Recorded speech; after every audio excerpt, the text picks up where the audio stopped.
ஜூலை 2. புனித பெர்னார்டின் ரியாலினோ. புனித பெர்னார்டின் ரியாலினோ 1530 ஆண்டு டிசம்பர் மாதம் 1 நாள் இத்தாலியின் மொதென்னா என்ற இடத்தில் பிறந்தார்.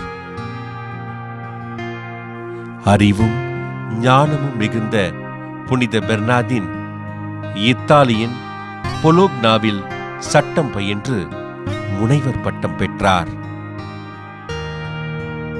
தலைமைத்துவமும் நேர்மையும் மிகுந்த புனித பெர்னார்டின் இத்தாலியின் ஃபெலிசானோ பகுதி நகர்மன்ற தலைவராகவும் நீதிபதியாகவும் பணி செய்தார்.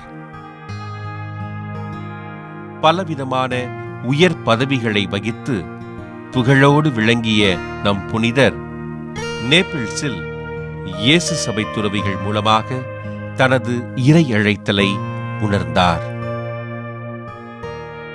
புனித பெர்னார்டின் 1564 ஆண்டு தனது 34 வயதில் இயேசு சபையில் இணைந்து இறை பணிக்கென தன்னை அர்ப்பணித்தார்.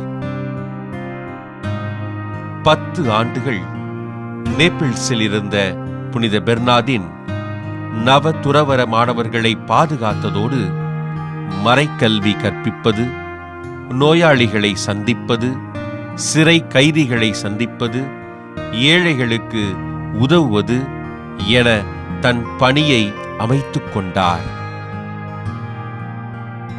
புதுமைகள் பல செய்பவராக இருந்த புனித பெர்னார்டின் ஒரு சிறு கிண்ணத்திலிருந்த திராட்சை ரசத்தை இறைவேண்டல் மூலம் ஏராளமான ஏழைகளுக்கு பகிர்ந்தளித்தார்.